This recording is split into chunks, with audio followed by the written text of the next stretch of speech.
Thank you, everyone, so much for being here. I can't even tell you how amazing it is to see all your beautiful faces. It's standing room only, so sorry about that, but also the energy is so good in this space. And we are just really honored that y'all came out on a Friday morning to hear us tell our story. Thank you so much for Brandy for coordinating this, and to the Art Gym for providing this amazing space for us all to be here this morning. It's a huge honor for us. So I'm Madison. I'm Caroline. And, we have the clicker. Where is the clicker? This guy? No, I think it's a different one. It's a different one. Brandy, do you have a clicker? Thank you. I'm like, change the slide. Okay, great. That was a big old...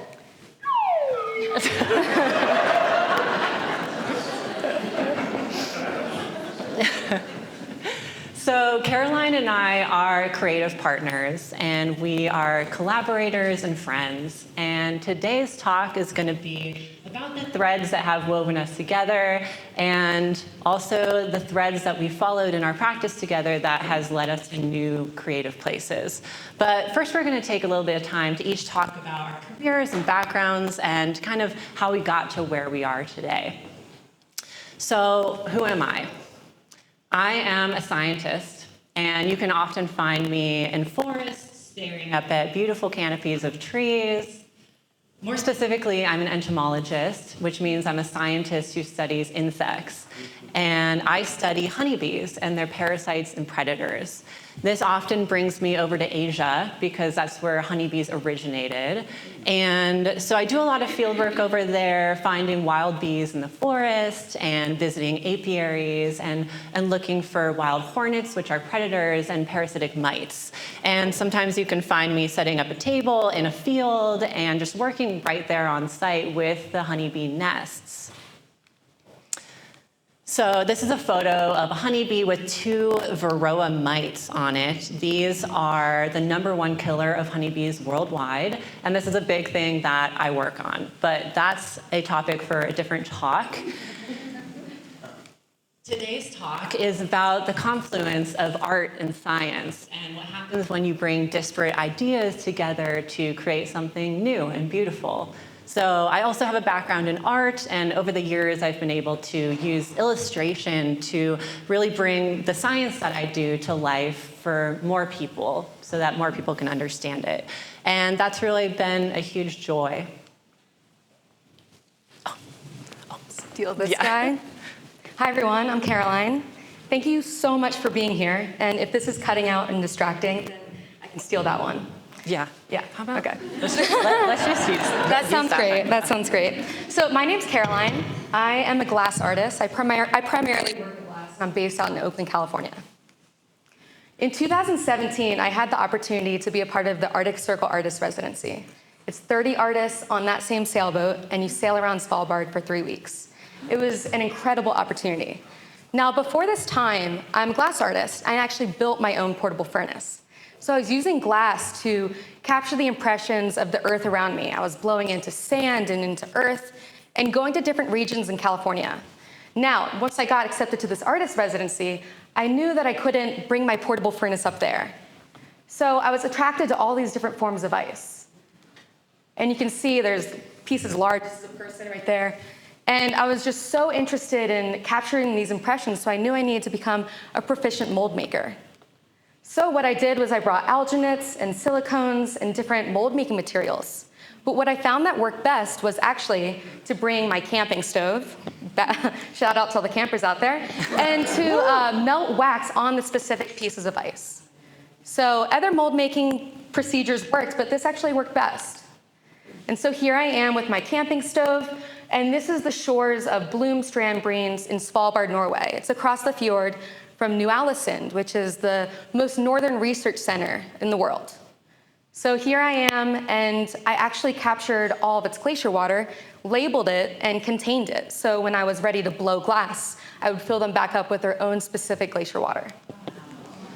Back in San Francisco, here are the wax negatives. So I'll be talking a lot about positives and negatives. Negatives are the outside shape around the object, and the positives are the exact form in whatever material it is. So here are the wax negatives, and then I poured plaster into that, and these are the exact replicas of the pieces of ice in plaster. After this, I do a lot of different mold-making processes to get the negative and then the positive shape. So I make a silicone negative, a mother mold, which is usually made out of plaster, and then I make what's called the investment mold. The investment mold is the mold that I actually blow into.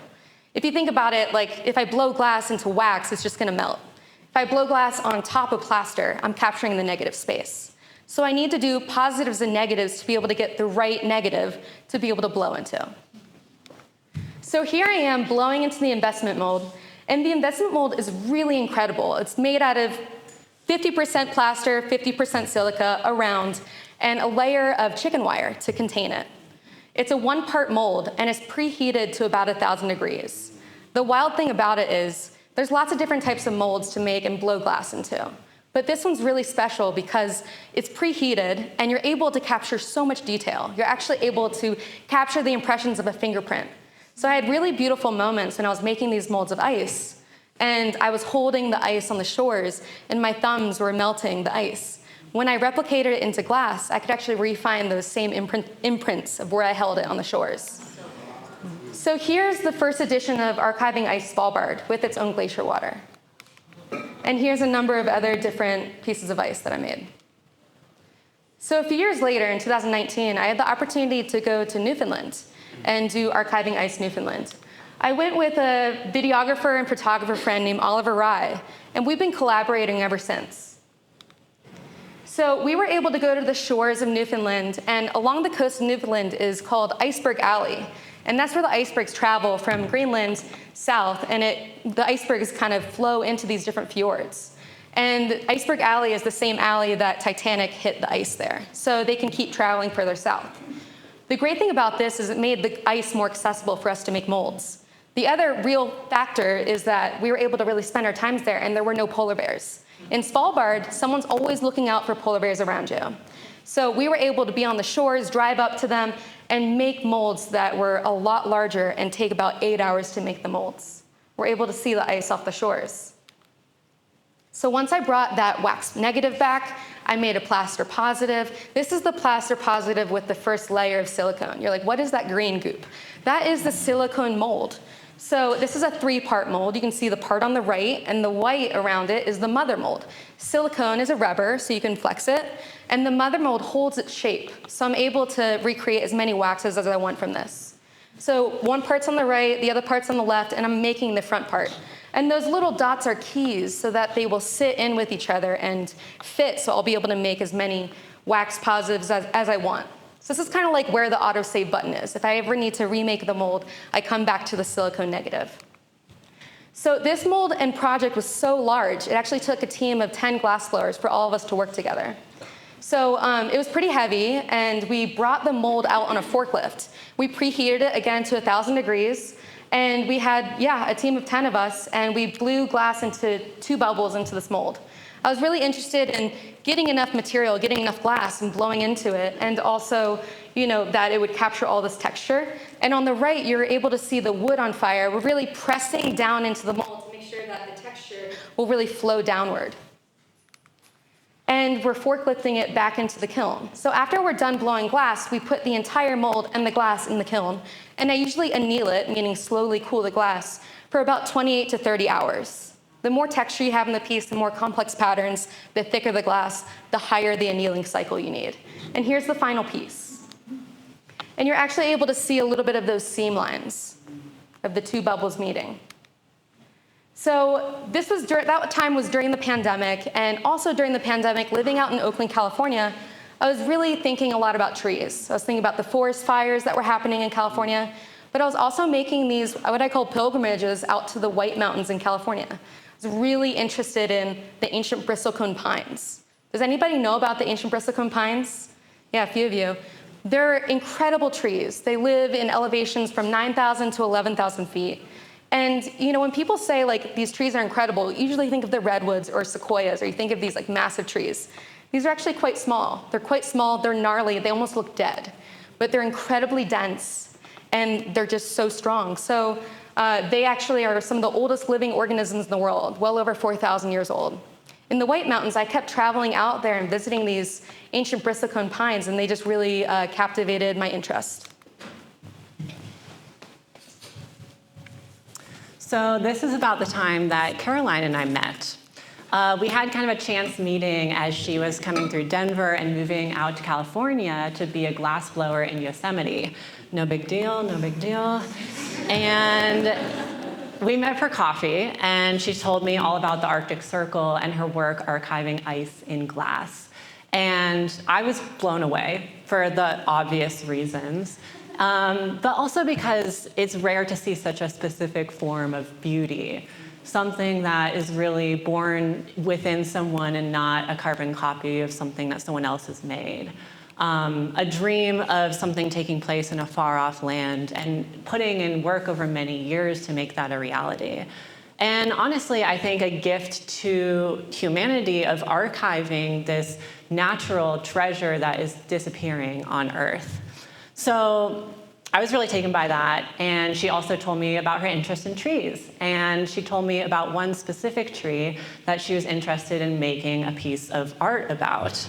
This tree had been given a name, and that name was Prometheus. Who knows the story of Prometheus? Does anybody? Few people. So, let me swap hands. Prometheus. This is Donald Curry around 1964, and this tree is Prometheus. It's one of the only images that exist of Prometheus. So in 1964, Donald Curry was getting his PhD at UNC, and he was studying climate change through tree rings. So what he was doing was drilling his drill bit into trees and bringing out the core and counting the tree rings. And he's able to understand, what was happening with weather that year, how strong the tree was, and able to understand a bigger history of what was happening to that tree or species. So he knew of this really old grove of ancient bristlecone pines in Nevada by Wheeler Peak. And so he hiked up to this specific grove, and like I said, this is 9,000 to 11,000 feet, and this specific hike, there's no trails to. It's a long ways away. It's a few-hour hike over big boulder fields, and it's not easy to get to. And he hiked up there, and he drilled in his drill bit into the tree, and it got stuck. He hiked back down, and he told the Forest Services, and the Forest Services said, okay, we'll cut down the tree so you could be able to finish your studies. So they all hiked back up there, and they cut down the tree in multiple different ways, little cuttings there, and they brought a really large slab back. And when I say large, this tree is, the width of it is like the size of a pool table. It's quite large, as you can see. So they brought the slabs back, and they realized that it was not only at the time the oldest tree in the world, but it was the oldest living organism, over 4,900 years old. So they had just killed it. So since then, a new oldest tree has been found, and it is in the White Mountains. So that's well over 5,000 years old. But at this time, in 1964, this was the oldest tree in the world. So Caroline tells me about this story, and she wants to make a piece of glass representing this tree stump. The stump is still out in Great Basin National Park, but it's hidden. And this is for a good reason. People don't want it to be vandalized. It's this really precious piece of our natural history. And so very few people have ever actually been there or know where it is. So Caroline was like, I'm thinking of going out to Great Basin and hiking around in hopes of finding it. Vibes and feels. Vibes and feels, vibes and feels. And I'm like, Godspeed, and we went our separate ways. And I'm thinking to myself, okay, this has got to be online. Everything's on the internet, okay? It's someone has got to have put this location on there. So I go home and I start Googling, and I look at every search result on the first page of Google. And lo and behold, the location is not, in fact, on there. But I'm like, okay, I'm a researcher. I'm a professional researcher. I got this. It's my job to find things that I want to learn. So I keep Googling, do the hardest Googling I've ever done. And in fact, I do not find it. And so I keep searching over days and weeks and months. And by this time, I'm thoroughly obsessed with this tree, and I've read pretty much everything online that there is about this tree and its demise and the stump. I ended up talking with experts across the country. I talked to a historian, a scientist, and even a National Geographic documentary filmmaker. And I was eventually able to piece together where the stump is. I was able to get a topo map and coordinates and even photos of the surrounding trees, which is really important with bristlecones. Each one of them is an individual. They're all very gnarled, so you can recognize specific trees very easily. Yeah, do it. So here I am, that's Wheeler Peak behind us. I was out in California and I get a text from Madison, hey, I think I found the coordinates, do you want them? Like, we have to go together. So we plotted that same day when we would be meeting at Wheeler Peak. And from exactly where we both were, it was 9 hours and 33 minutes.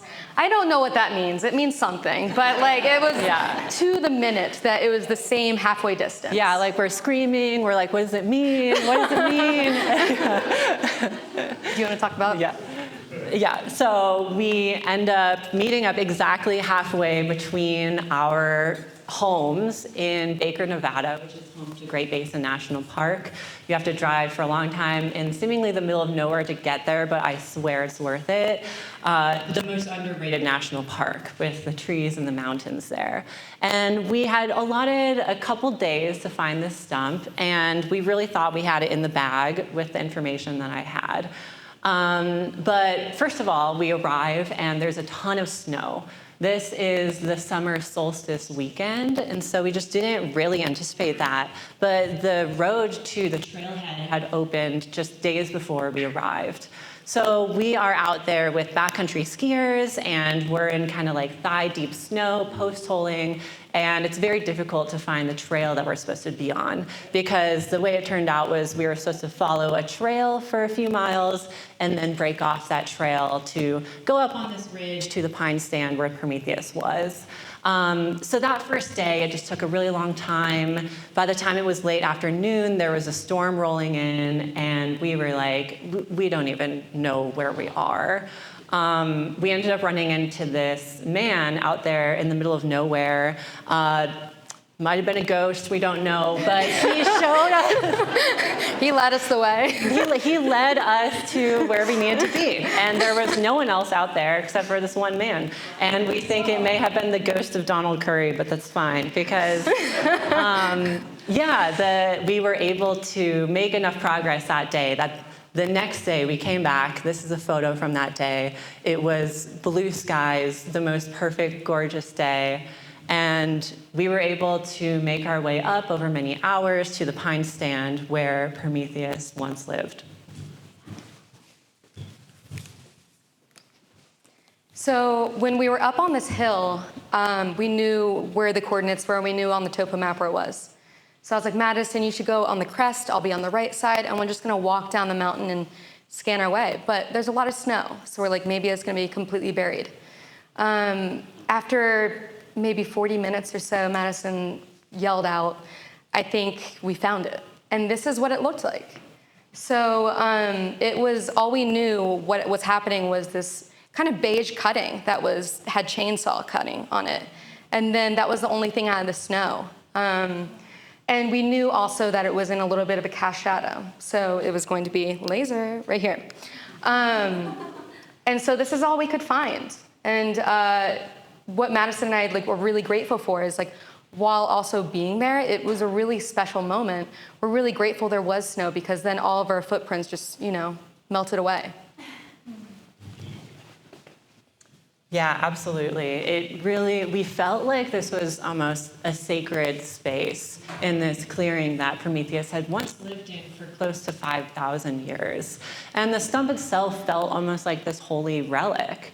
First of all, personally, because we had both been so obsessed with the stump for so long, but then also just something that lives that long. I mean, that's beyond really the comprehension of human imagination, I think. So yeah, we had anticipated the snow a bit, luckily, so we brought an avalanche shovel, chipped away at the snow and the layers of ice for a long time, and then used a paintbrush to really dust away the remaining layers of snow on the stump itself so as not to disturb it at all. But it was amazing to be able to see it, look at it, and touch it, and really not be able to leave any footprints in that area. And here's us from that day.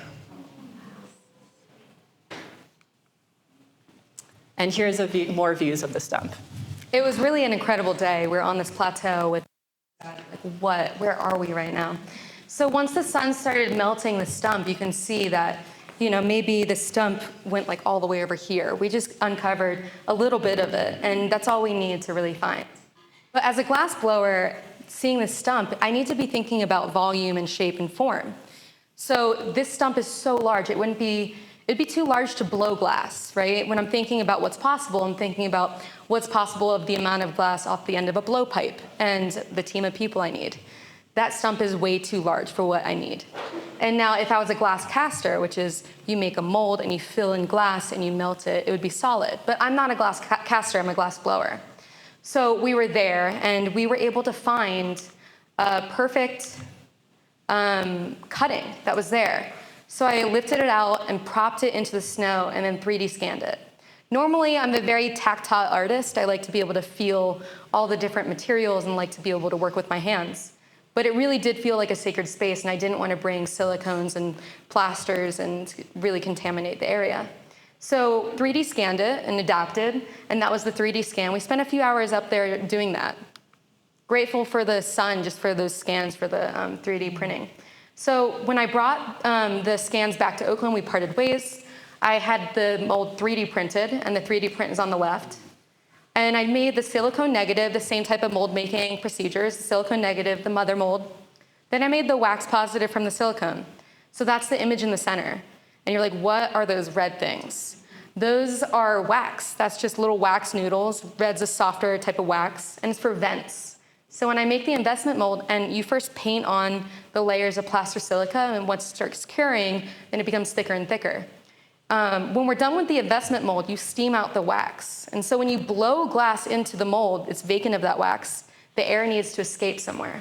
So those are the areas that the air escapes when the glass emerges down into the mold.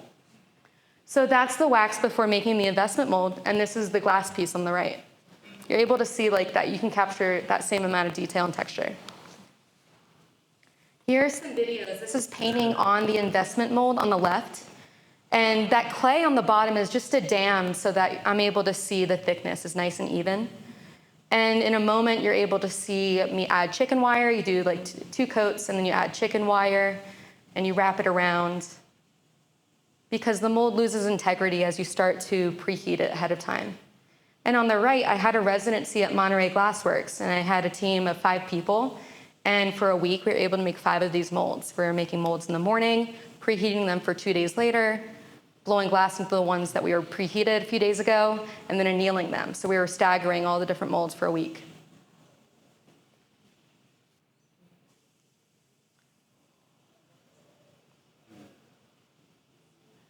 So the mold is below, and it was preheated. That's why everyone's wearing like heat protection garments. And they're coaching me because I'm on this table, the Marver table, lowering the glass in, and they're able to see, okay, we can lower it, blow harder, blow softer. You really have to utilize your team. They're using the jacks, those 2 metal tools, and helping cool the area by the blowpipe. And we separate the piece, and you put the entire piece in the kiln. And it was annealed for about 2 days. And so it's a one-shot deal. And remember that autosave button is that silicone negative. So if I hit the side and it tags, or if it's too thin, or even blowing too hot, you're done. There's weeks of work done, maybe months. And so you just have to trust the process and detach a little bit just to be able to get it done. But here's the piece. And I do some cold working to make the base as well.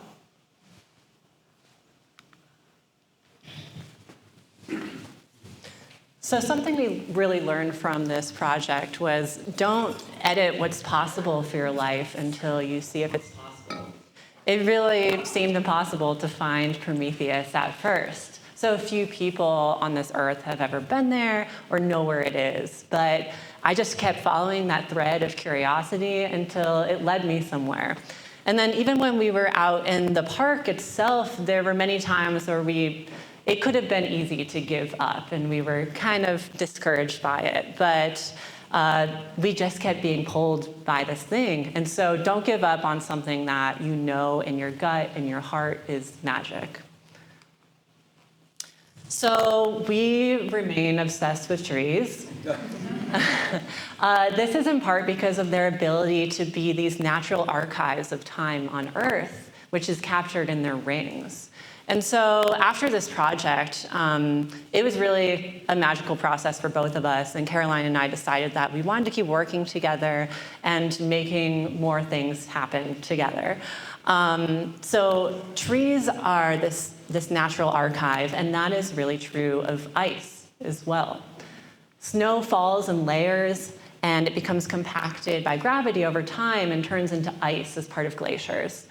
And when this happens, it traps these air bubbles from the atmosphere, and this is what scientists use when they're taking ice cores to be able to learn about Earth's history.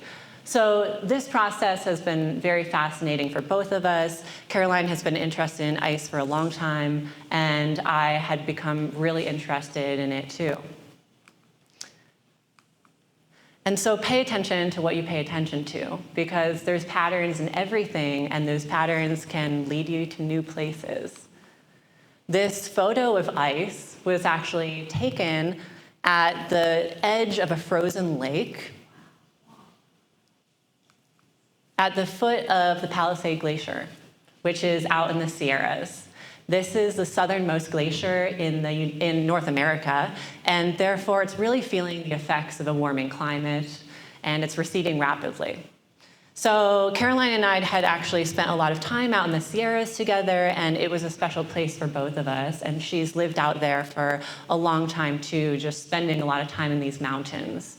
And so this glacier really struck us as something that is changing rapidly, and it's this natural archive that's disappearing. So we wanted to do a project that is archiving the ice in this glacier, and also just something that is speaking to humans' impact on our environment. So we brought Oliver Rye back on board. This was really special because Caroline and I had had a history of working together. Caroline and Oliver had had a history of working together. And then the three of us came together, and it was like magic, bringing these different interests and expertise to the table. And we backpacked up 5,000 feet to this glacier, carrying 200 pounds of equipment, including wax for physical mold making and mold making equipment. We did have help from a pack mule for part of that journey, which was amazing. But once they got to the boulder fields, we had to carry it the rest of the way. And here's a photo of Caroline and I at our campsite, which was just below this huge moraine and overlooking this valley of granite that had been polished smooth by the historical extent of the glacier. And then this is us with Oliver. And we actually brought two more people on board into our team for this expedition. Caroline Hackett, who has worked in search and rescue in Yosemite, and Parker Lewis, who is an outdoor educator. And both of them were just amazing additions to the team. And honestly, it's hard working in such beautiful places, but someone's got to do it, you know. So we are, I don't know, we're taking one for the team.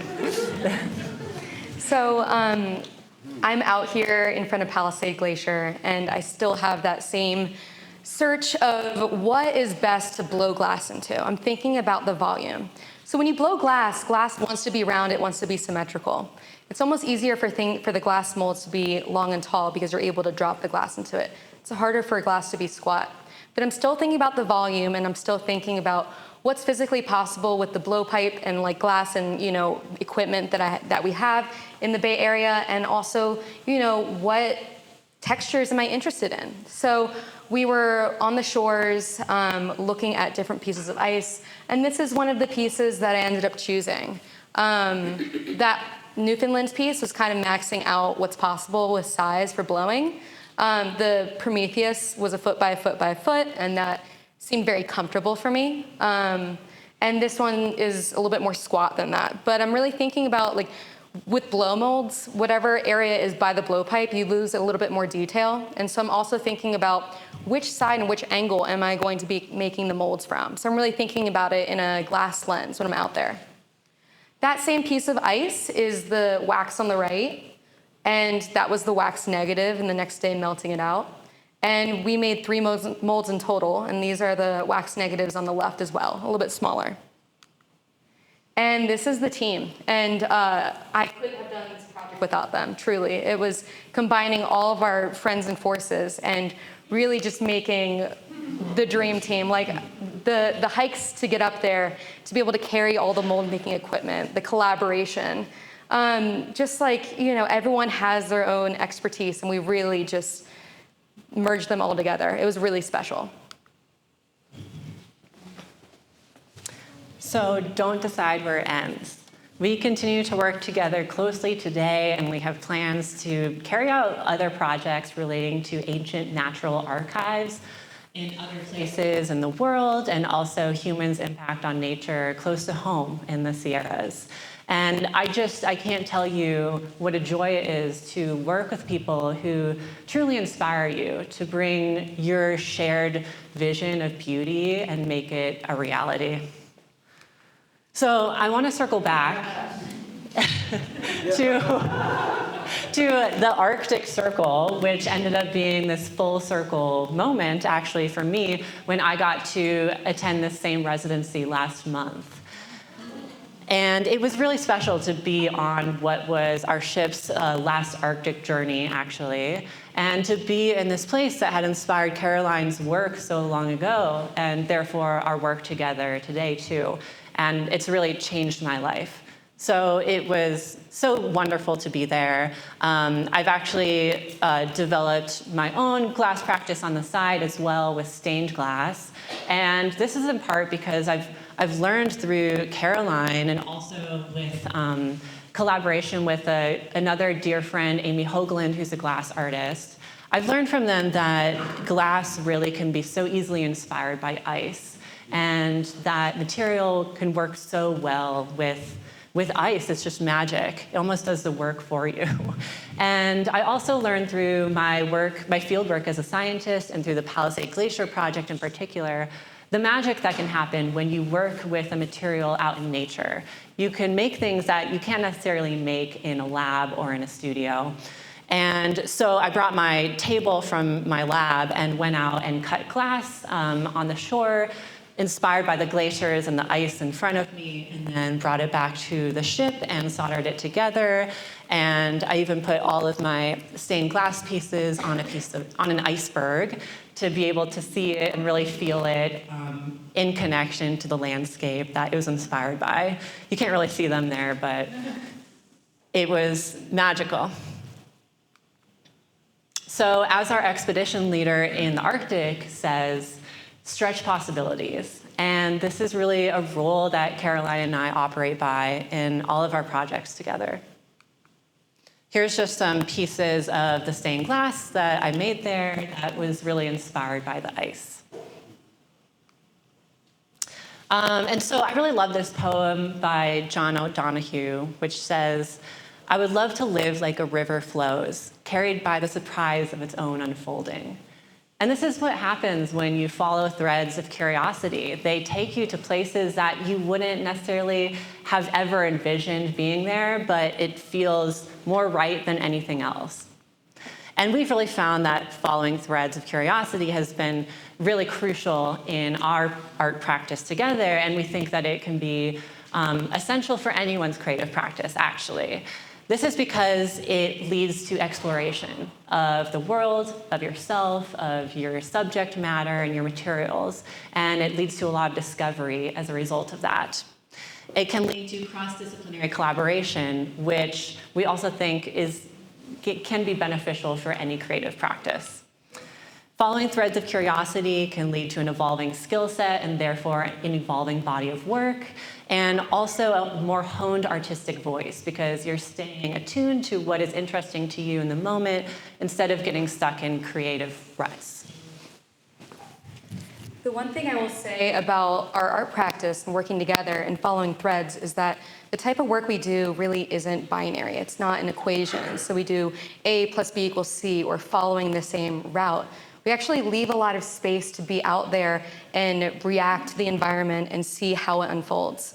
And I think by leaving that space is really where the work comes through. And so I would recommend just leaving space to be able to see where the work takes you. And so we just want to close with a short video with some footage from our recent Palisade Glacier trip, shot by Oliver Rye.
Thank you so much.